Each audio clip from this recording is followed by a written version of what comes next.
स्त्रिया सती झाल्या, पुरुष नाही झाले. सता झाला का पुरुष? सता. याने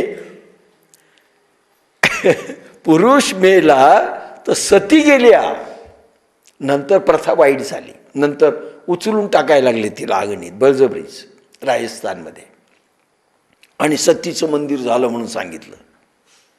चूक आहे. अरे प्रेमचं नव्हतं तिचं. अरे स्वतःचा अग्नी प्रदीप्त करायच्या आणि सती जायच्या नवऱ्याबरोबर. पण पुरुष सता नाही झाला, एकही नाही आजपर्यंत.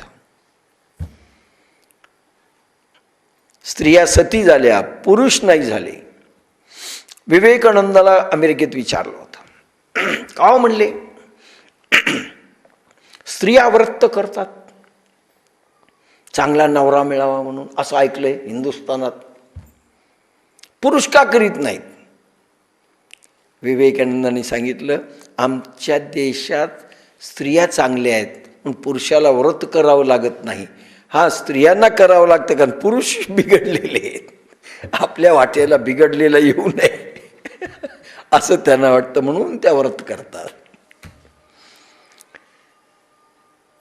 स्त्रिया सती झाल्या, पुरुष नाही झाले. पाश्चिमात्य संस्कृतीने तिला स्त्रैण केले, त्या अनकंट्रोल झाल्या.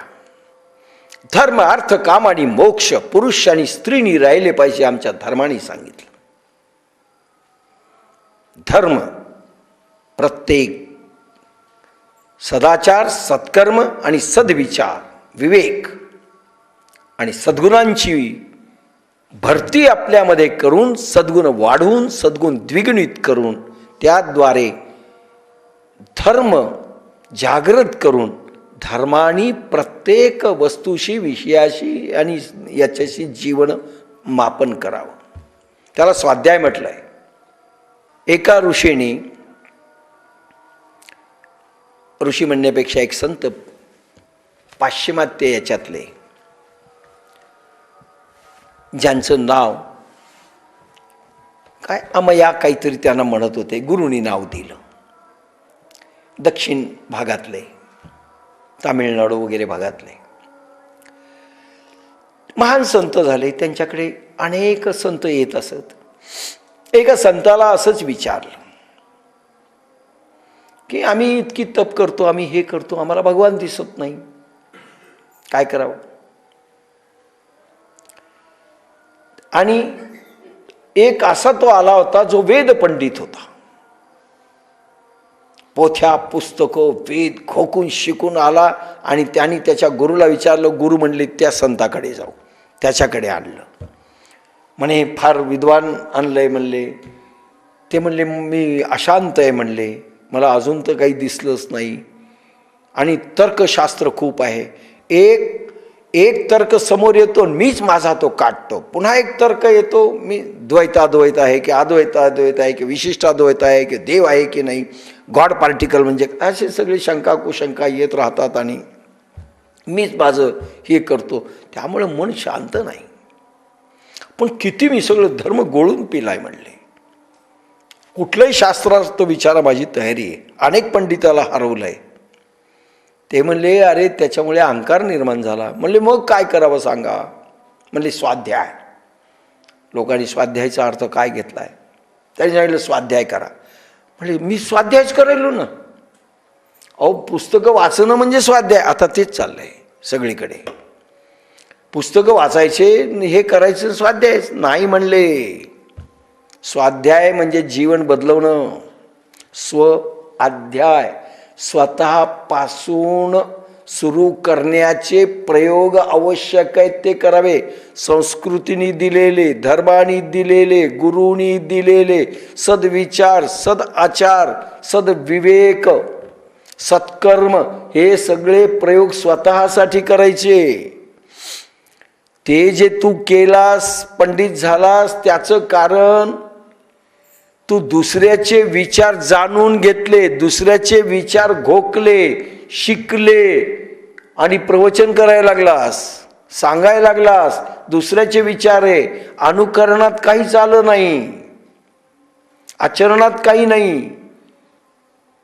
एक शब्दांकित झालंय, पण स्वाध्याय म्हणजे स्व आचरण बदलणे, सदाचार, सद्गुण, सत्विचार, विवेक जागृत करून पूर्ण ट्रान्सफॉर्मेशन करणे, बदलाव करणे, जीवनाचं प्रत्येक अंग अगदी धर्म याच्यानी झालं पाहिजे आणि घडवून घेतलं पाहिजे, त्याला म्हणतात स्वाध्याय. आणि त्याच्यासाठी भक्ती प्रचंड निर्माण झाली पाहिजे, भगवंताविषयी प्रेम निर्माण झालं पाहिजे. त्यावेळी सत्कर्माकडे वळाल, सद्विचाराकडे, सद्विवेककडे, ट्रान्सफॉर्मेशनकडे. दुसरा कुठलाही उपाय नाही, त्याला स्वाध्याय म्हणतात. फक्त वाचन म्हणून मनन करूनही थांबू नकोस, अध्ययन. तिथून स्वाध्याय सुरू होतो. पूर्वेकडे स्त्रिया स्त्रैण झाल्या, पूर्वेकडे अनन्य भावाचे प्रेम विकसित झाले. विवेकानंदाला अनेक स्त्रियांनी घेरलं अमेरिकेमध्ये. काय म्हणले, आम्ही ऐकली स्टोऱ्या, कृष्ण बायामध्येच राहत होता आणि डान्स करायचा, रॉक अँड रोल, रासक्रीडा काय, हे काय ते काय. आणि तुम्ही म्हणता की इतकं करून तो अलिप्त राहिला, ब्रह्मचारी राहिला. हो, इट कॅन पॉसिबल. स्त्रियाच्या शिवाय तो बाहेरच गेला नाही, स्त्रैण होता म्हणले. विवेकानंद सगळ्या बायांनी घेरले, असा गरांडा टाकला होता, असं कडं तोडलं, पळाले. त्याही त्यांच्या मागे पळाले सगळ्या बाया. पुन्हा कडं तोडलं, पुन्हा पळाले, पुन्हा त्या मागे पळाल्या. सांगा म्हणले, आत्ता म्हणले मी तुम्हाला टाळतोय, तुम्ही मागे लागलात, आहे की नाही? तरी मी बिघडलो का सांगा? आता तुम्ही माझ्या हाताला धरतायत, हे करताय, सगळं करतायत तुम्ही, मी बिघडलो? म्हणले नाही, माझ्यासारखा बिघडत नाही. तिथे कृष्ण होते. अरे गोपिका मागे लागल्या त्यांच्या, म्हणून ते मागे लागले. ते सगळं वेगळं आहे. पण त्यांचं स्त्रैण भाव जो असतो ना, हे पाश्चिमात्य संस्कृतीने शिकवलं. पूर्वेकडे अनन्य भावाचे प्रेम विकसित झाले. आपल्या पूर्वेकडे अनन्य शरणागती, अनन्य भाव, अनन्य प्रेम हे विकसित केलं पूर्वेकडील देशाने, आपल्या संस्कृतीने. तिकडे स्त्रैण भाव, अनकंट्रोल, कौन किसका बाप, कौन किसकी माँ, लहानपणी पोराला फेकून द्यायचं, चाल भिकाऱ्यासारखं माग आणि तू तुझं शिक. हे प्रेम आजही आहे त्या कंट्रीजमध्ये. अरे पोरं मारून खातायत काही देशामध्ये, स्वतःचे पोरं जगण्याकरता मारून खातायत. कुठं प्रेम आहे? म्हणून अनन्य भावाचे. आणि आपल्या भारताला द्यावं लागेल जगाला. विश्व स्वधर्म सूर्य पाहो म्हणजे प्रेमदान आहे, आणि याच्यातून द्यायचंय. आज स्त्रिया नवीन रूपात पुढे आल्या पाहिजेत, कारण भविष्य असं आहे भविष्यकारांचं. स्त्रिया आणि तरुण पोरं क्रांती करतील, पुरुष नाही, कारण पुरुष आपल्यासारखेच. ही नवीन क्रांती स्त्रिया करतील. म्हणून आपल्याकडे स्त्रियाच पुढे यायल्यात, पुरुषाला पकडायला ते पळून चाललेत. पूर्वेकडे अनन्य भावाचे प्रेम विकसित झाले. आपल्याकडचे पुरुष ऐकतात आणि झटकावतात, तिथे चालले घरी. दुसरे काय निर्माण होणार आपल्याकडे?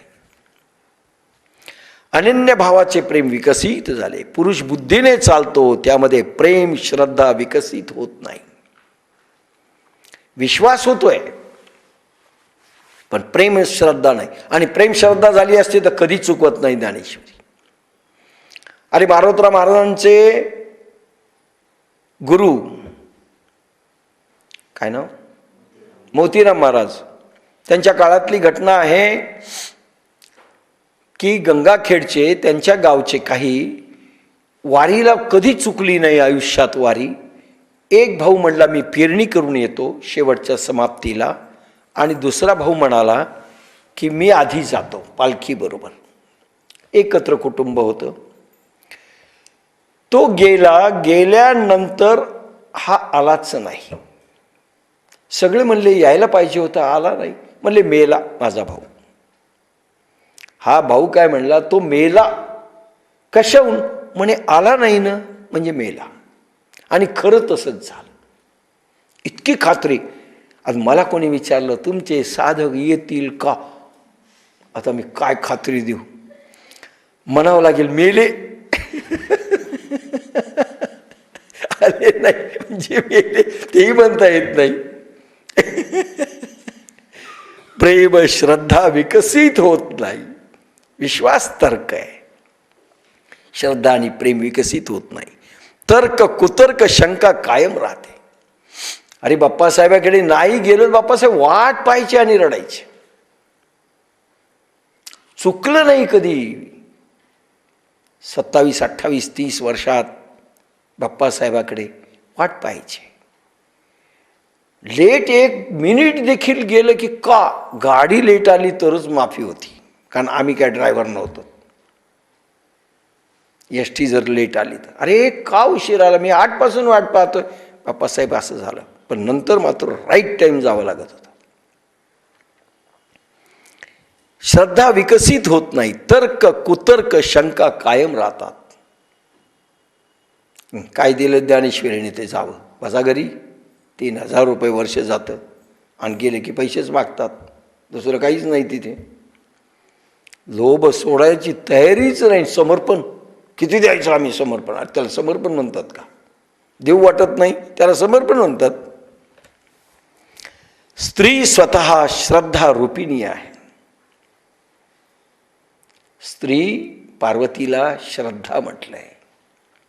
भवानी शंकरो वंदे श्रद्धा विश्वास रूपिणी. श्रद्धा पार्वती आहे.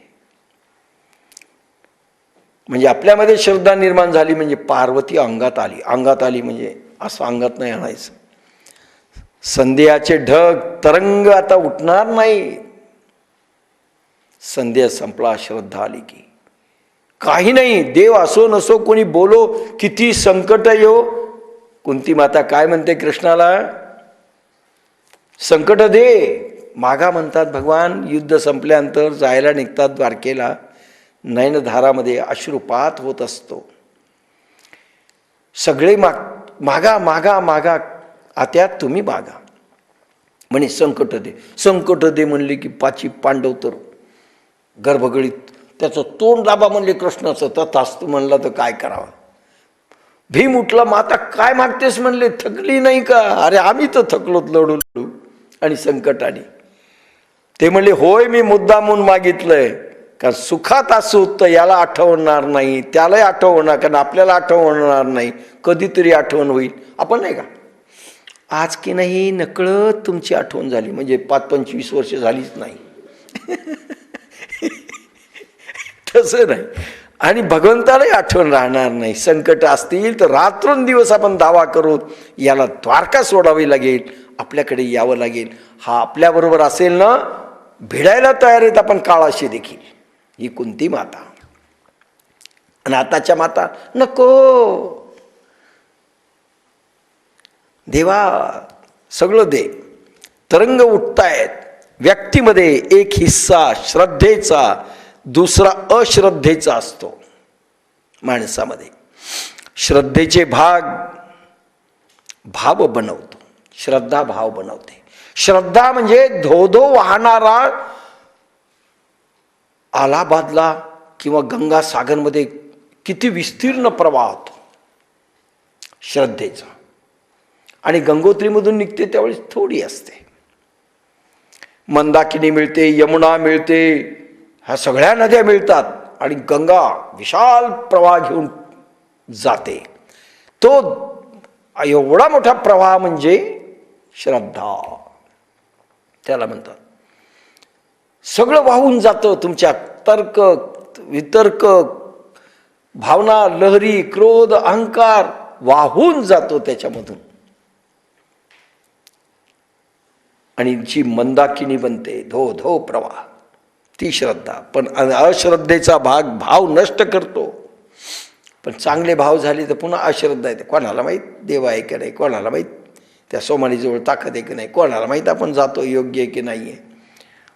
एका साधिकेनं विचारलं होतं मला परवाच, नवीनच झालेली आता मला म्हणलं काय अनुभव आले, काय अनुभव आले, मला वाटतं उगीच आलो का काही खरंच आपण योग्य केलं की अयोग्य केलं. म्हणलं बाई तुझ्यासाठी परवानगी, येऊ वाटलं ये, नाही तर नको येऊ, पण आनंदानं राहा. केव्हाही येऊ शकतेस, केव्हाही जाऊ शकतेस, इतकं फ्री मी कोणालाच केलं नाही. म्हणलं तुला पूर्ण देतो, पण मला आनंदी दिसली पाहिजे, जाताना पण आणि न येताना पण आनंदी राहा. काही नाही, आपल्याकडे आलं पाहिजे असं काही भाग नाही. भाव नष्ट होतो. सुफी म्हणतात परमात्मा स्त्रीसारखा आहे. सुफी संतांनी परमात्म्याला स्त्री करून टाकलं. आपण माता पिता, आपण नाही स्त्री केलं. तुम्ही ओ माता म्हटलं, तुम्ही ओ पिता म्हटलं, तुम्ही ओ बंधा म्हटलं, मग तू स्त्री आहेस म्हटलं का, पत्नी आहेस म्हटलं का. पण सुफी संतांनी अनेक संप्रदाय बंगालमध्ये, त्या संप्रदायाने देखील परमेश्वराला स्त्री मानलं. त्यांना विचारलं तुम्ही स्त्री का मानलं आणि तुम्ही पुरुष का. म्हणले पुरुष तर का असतंच आहे, पुरुषाचा एवढा विश्वास असत नाही, पण तिला स्त्री मानलं ना, परमेश्वराला स्त्री भावामध्ये पाहिलं ना, तर ती अनन्य भाव असतो त्यांचा. परमेश्वर आपल्याला सोडणार नाही का, स्त्री पकडते ना, अनन्य भाव असतो. मग परमेश्वराने अनन्य भाव ठेवा, आपला असो की नसो. हे पहा, सुफी म्हणतात परमात्मा स्त्रीसारखा आहे, भक्त पुरुषासारखा आहे. पण ज्या दिवशी भक्त भगवंतामध्ये परिपूर्ण लीन होईल त्यावेळेस त्याचे स्त्रीसारखे हृदय असेल. आणि तो स्त्री हृदय भगवान आपल्यात प्रगटला की स्त्रीसारखं आपलं हृदय होईल. ही त्यांची थीम आहे. परमेश्वराला काही बिघडत नाही, तुम्ही कुठल्या रूपात मानता. स्त्री म्हणा तयारी आहे. स्त्रीचे हृदय परमद्वार आहे. प्रेम विचार नाही, मार्ग आहे, भाव आहे. प्रेम विचार नाही, हां चला प्रेम कसं करायचं धडा, हां पाठ द्या की तू असा उभा राहा, मी असा उभा राहतो. हा पाठ नाही आहे. प्रेम विचार नाही आहे, प्रेम मार्ग आहे, भाव आहे, फक्त भाव आहे.